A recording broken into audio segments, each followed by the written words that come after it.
What is up, Whale family? This is Nytmare bringing you Hangtime, where we talk NBA Top Shot, the market, fantasy basketball, and all things hoops and hype.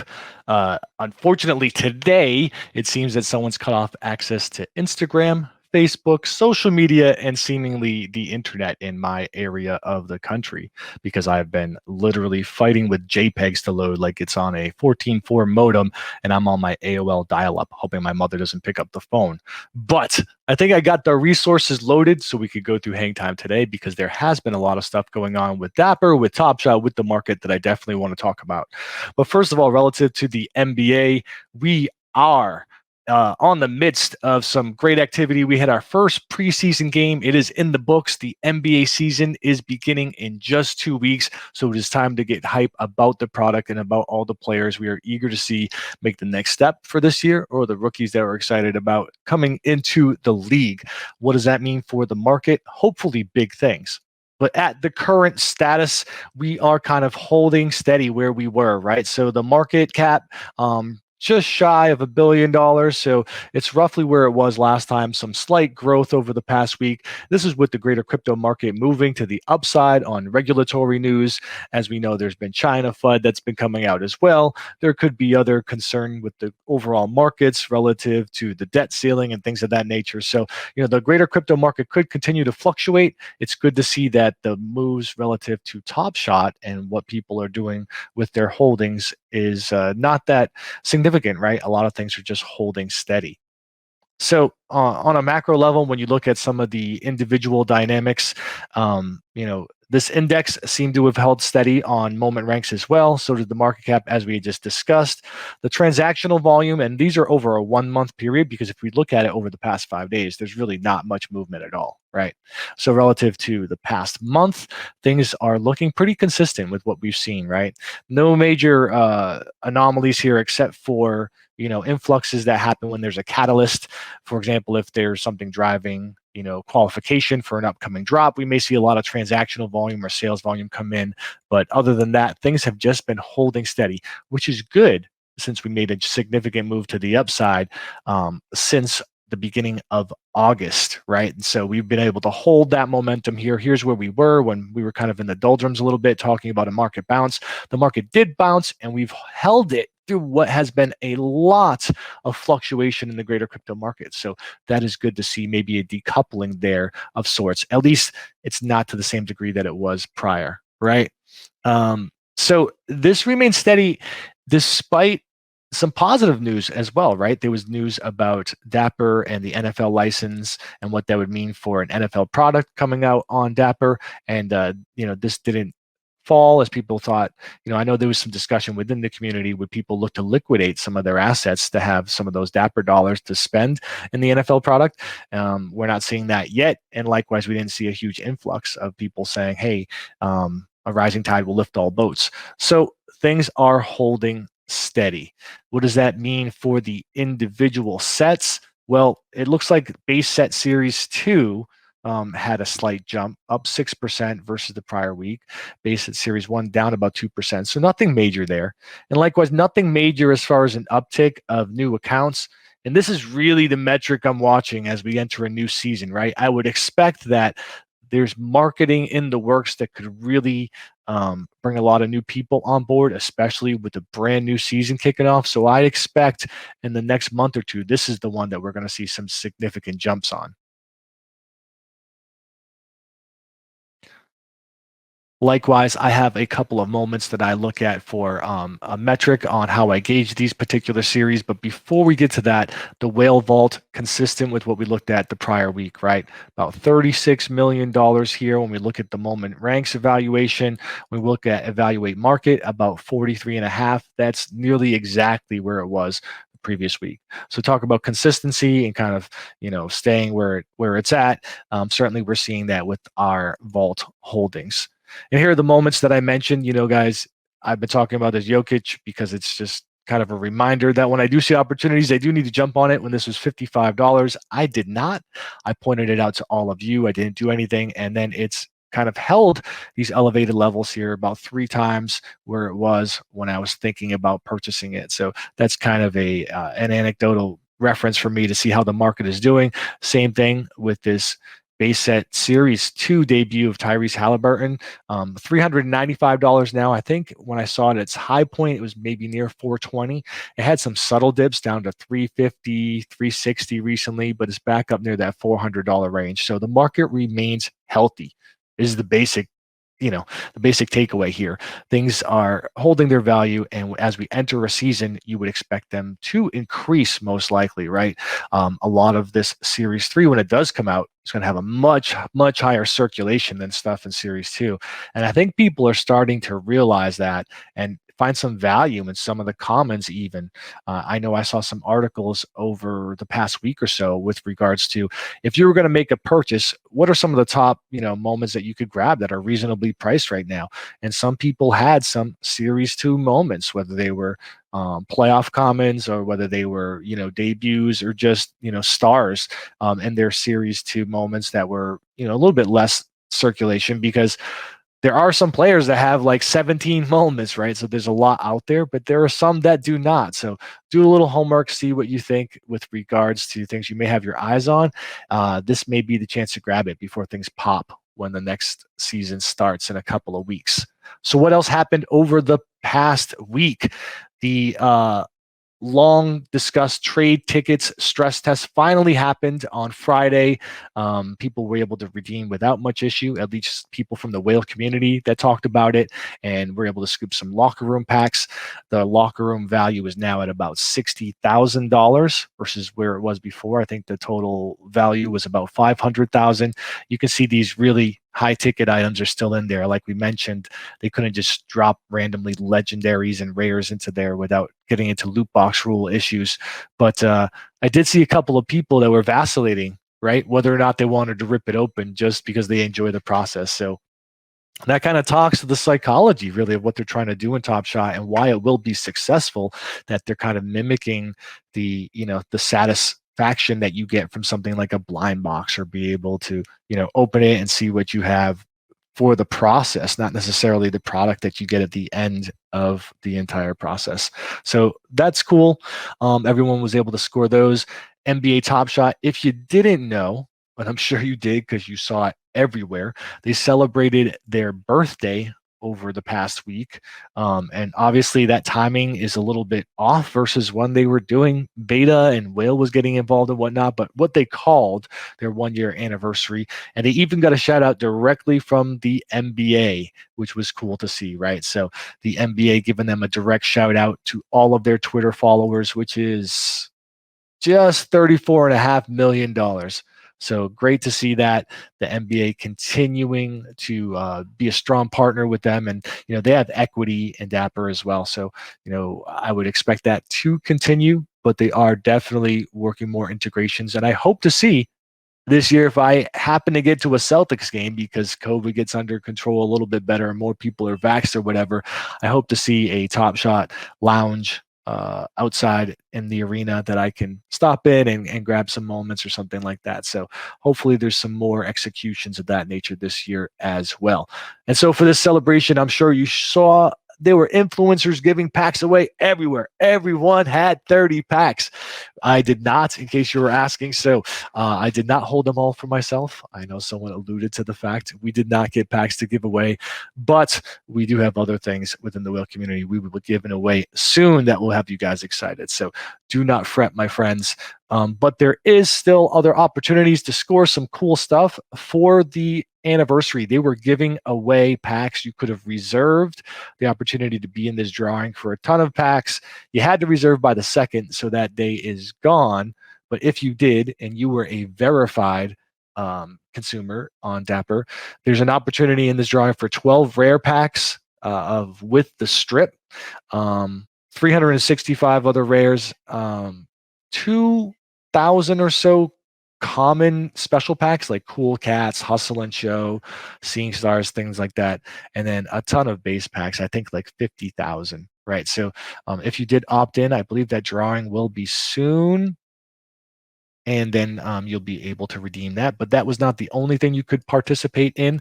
There was also a Top Shot Birthday Showcase Challenge, and this is actually still ongoing. So if you haven't logged in, you can go ahead and do this. I think you have until the 7th to try to get this done. And basically, you just have to create a showcase with any 10 Top Shot debut moments. And chances are, if you've opened any base packs, you probably have a ton of them. I know I did without having to get anything off the market. And you know, I don't consume that many packs. I score them when I can, right? But I'm not a voracious consumer like some of you guys, and I had enough to fill it out. So just go ahead, log in. It makes it turnkey. You can just click 10 boxes. It'll autofill it for you with debuts, and you have an opportunity to score.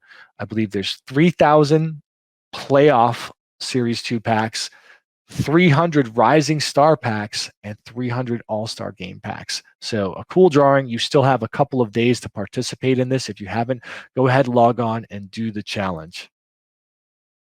Likewise, coming up, there is another WNBA Best of 2021 drop, and this will be on the same day as the deadline for that debut showcase challenge we just talked about. So this is also on the 7th at 2 p.m. Eastern. They have a ton of packs. What does it say down here? 75,000 packs with only a collector score of 10 required to participate. So I think this one might be one I'm lucky enough to get in, but I consider it maybe an accomplishment or a reverse Joe Boo if I don't make it into this queue. But that being said, it's the same exact day. So only $9 to participate. It's the same day as the deadline, as the showcase challenge. So be sure to put this on your calendar or be aware of it if it's something that you want to try to score. Likewise, we did get news from Top Shot about the Run It Back pack, right? So the long eluded Run It Back for the standard NBA, they said will be coming in October. They didn't give us specific timing, but they did tell us it will feature the 2005 and 2006 NBA season. So there's a lot of speculation with Dwayne Wade being part of the marketing and things of that nature. I myself would be looking for the truth, Mr. Paul Pierce, but there's certainly some cool players from that year you'd be able to score. Maybe a Kobe, although I think that would obviously be a very special type of moment. So I don't know if they put it in a standard Run It Back. There's Shaq. There's a lot of cool players that are involved in that season that I can envision being fun to score. So we'll see when that announcement comes. I'm hyped for that. Who knows what the collector's score will be, right? I'm not sure what that collector score will be. I probably will not qualify and will scoop it off of the secondary if it's a player that I'm really, really into and want to score that moment for.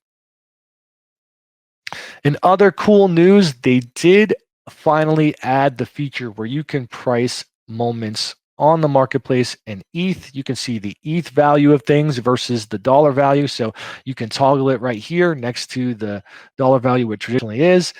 It tells you the lowest, the average, etc., relative to ETH. So as people are gauging their portfolios, and what they're holding and what kind of investment they're making, it helps it be correlated better to the greater NFT ecosphere, which quite frankly is what most of these collectors are now, right? A lot of people came into NBA Top Shot and then expanded outward. And yes, I know especially in the whale community, there was a lot of people that came to our community just interested in the gamification that we had with Swish, and the next thing you know, they were involved in a lot of other NFT communities and a lot of other collections. So having ETH here makes sense for them. It also makes sense relative to another announcement that they had made, which was that they were going to allow here's some art relative to the Run It Back packs that they were discussed in a blog, but they were going to allow withdrawals to other wallets, right? So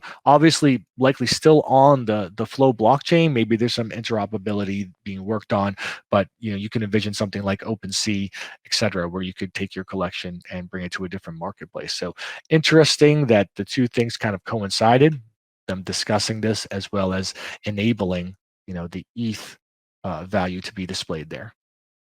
And in other interesting news, it was alluded to the other day that there would be some acquisitions in the future for Dapper Labs on some discussions. And then today there finally was an announcement, right? So essentially, I don't know all of the details because I just read this on my 14.4 modem not long ago today. But after teasing, they announced today they had acquired, I think it's Brood or Brud, I don't know the pronunciation, and they're going to form Dapper Collectives, with Trevor McFredries of Friends with Benefits as the CEO.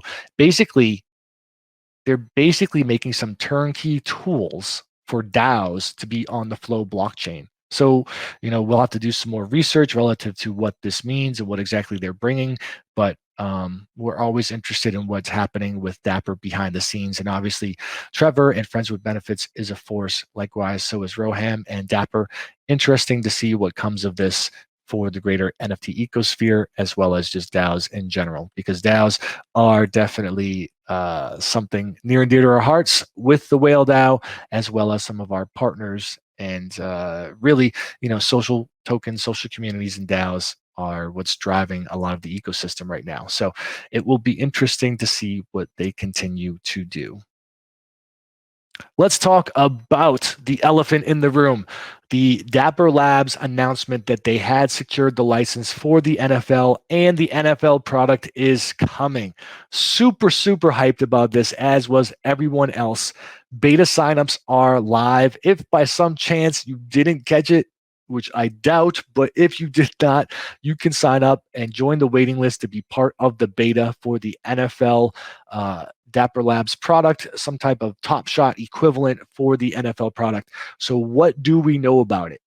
We've got confirmation that there will be packs similar to what we rip now, and there will be moments. So there will be video clips. We have that in confirmation both from what they've been talking about on their Discord, as well as their own Rude Moose, aka Candy, and a lot of the Top Shot communities. The closed beta that will occur will focus on their pack drops and making sure they get that correct. The next step when they go to open beta will be really for them to get the marketplace correct for this product. And then they talked about gamification coming next and what exactly that would mean.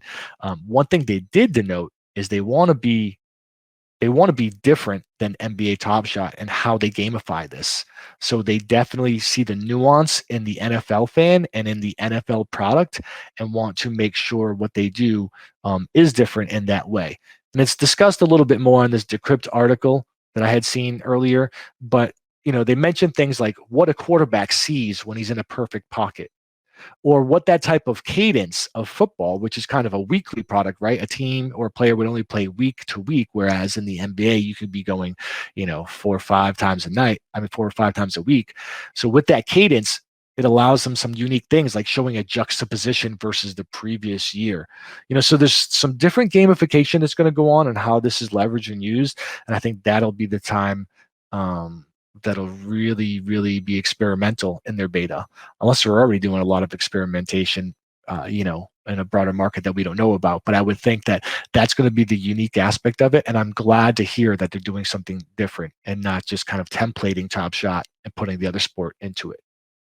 And the other thing to know is, the NFL does have equity in Dapper, much like the NBA. So I would expect them to push it just like we've seen with the NBA. I know it was either NFL Count, that one of the NFL pre-shows had a 2-minute segment on the announcement and the partnership, right? So they're already leaning in. I would expect them to continue to do that. And the cool thing is some of the athletes have already been chirping up like, this is going to be big. You better make a cool moment for me, etc. So I think we'll see the same type of support we've seen from some of the NBA, only now it's a proven product, right? So probably with a little bit more swagger and, a little bit more emphasis relative to the NFL fan. And while we're on the topic of Flow and we're on the topic of Dapper, we did have some questions from the community relative to Eternal. So if you guys aren't familiar, Eternal is a project that's talking about, tokenizing moments from streaming, from your favorite Twitch streamers or, favorite, gaming streams, etc., and being able to own some of that and how exactly that will shape up. I don't know a lot of the detail, but what I will tell you is I did hear you guys and see you guys talking about it in the community. And I did reach out to the team at Eternal, and they've agreed to come on with me for a project showcase to talk about it. So we will have their founder and some of their team on relatively soon. He's battling an illness at the moment. So when that's cleared up, we will have them on to discuss and get more details for you guys. I know when I brought it up with Rude, she had actually mentioned she's curious, how exactly it's going to work relative to people that have very specific sponsorships or, rights to use specific game content in their streams. How does that work when you're going to put that into an NFT and then monetize it, right? So there's some interesting back end stuff, I'm sure, here as far as legality and rights, and I'd be very interested to talk to them about that and see, exactly what's going to happen with their product. And so, also with fantasy football, props to our winners so far for the prop bets this week. Feria came through on Thursday. Last night, Dominic came through and won the prop bet. I did not because I bet with my heart. I knew it was unlikely I would win, but I do believe in football karma. Like, I'll put my jersey on backwards, I'll switch to the throwback, I'll do whatever I need to do. So, that being said, I had to do my part with my bets and make sure I was leaning in on the Patriots, which came up just a yard short on that field goal. Um, Not sure I agree with the decision to go for the field goal, and that even if we hit it, we're giving Brady the ball back with, whatever that would have been, 50 seconds, whatever it would have been adequate for him to march downfield to get him a field goal of his own. But what an amazing game. Big Mac played great. Judon was amazing with a defensive player, so it was definitely a cool game to watch. And baseball actually is pulling me in with interest, right? Which doesn't happen often, but being kind of the casual baseball fan I am, the playoffs, especially with so many legacy teams being involved right now, got me perked up. The playing game is going to be amazing. And I know some of you guys are eagerly anticipating to see what the Dodgers will do. I've seen some of the stuff in the community where people were talking about baseball as well. So, and I haven't forgot La Liga, obviously a big product, a lot of proponents of football, international football, and what we could do here at Whale. We've been talking about some different possibilities. But just so you know, my objective with any gamification is really going to be to try to not run things concurrently, because I just would rather be able to focus on one game and one league at a time. So, my vision for what we would do with the NBA is likely for the second half. Likely run out football and then come into the second half with some type of gamification for what we could do with the NBA. But that is subject to change. We have some discussions with some different providers and some different possible gamification, but we will see what happens relative to that. But back to our fantasy leagues, our pick'em league, Feria running away with it at the top. I say running away. He's up by 10 points, but a tight race down below with a lot of the usual suspects. I do see, Kokomo, Cincinnati, CERM, some other people kind of creeping up into the top. I am not even on this list. Tigbo making his move. So Pineapple, a lot of the mainstays that are schooling most of us. Even 1 Cent Collector is up here. I think I ranked somewhere near 20th, not even able to screenshot it within one screen grab. Again, I leaned in on the Pats. I will blame that, but in theory, that would only be one game, and I would be close. And quite frankly, I have 70 points right now, so I can't really use that as an excuse. But good luck to everyone tonight. Can't wait to see who wins in the morning. And with that, I will look at the community room. I will look at stream text and see if there's anything you guys want to discuss while we have a bit of time here on Hangtime.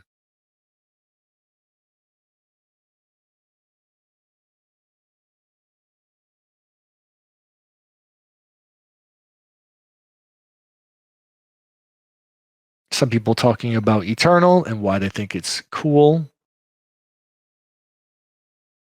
Saw a discussion with Little Newbie talking about it last night. Yes, she is indeed on the project.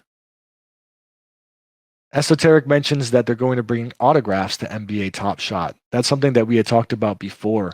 That would be very cool. I would love to see something that's app based, where if you are in a physical location, you can be in proximity to a player, or the player can possibly digitally sign it for you with an authorization. If you're a participant at some kind of level, I can't see why that wouldn't be able to happen on a virtual level either. But yeah, I would definitely be excited to see that.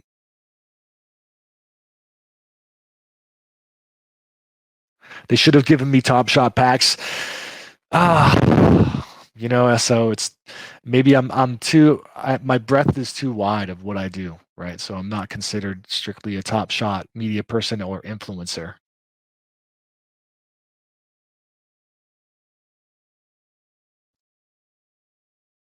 Anecdotally, I know you guys are interested in some of my quirky collections. Yes, I did fuse my Dizzy Dragons, and I did it under the um, motivation that I do want to get in on the free mint of the demons. I am all about the villains and anti-heroes, especially being such a proponent of Rob Levy's pixel work, particularly Hades. It would just make more sense to be surrounded by a bunch of his 8-bit demons.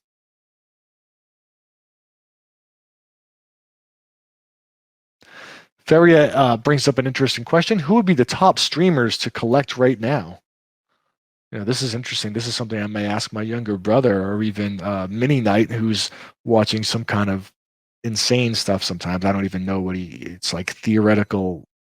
Uh, I couldn't even tell you what it is. It's like some kind of make believe math, and people enjoy watching it, like planets that don't exist or math equations that aren't quite real, but they like talking about it. Mr. Beast, definitely. Although he has, as someone mentioned, a cadence that's pretty sporadic. I think he focuses on making really. I forgot who was on it. Maybe he was on with Logan Paul, talking about his budget for one of his videos, and it was something like $250,000. I think it was the Buried Alive one where we spent whatever it was, 24 hours in the glass coffin.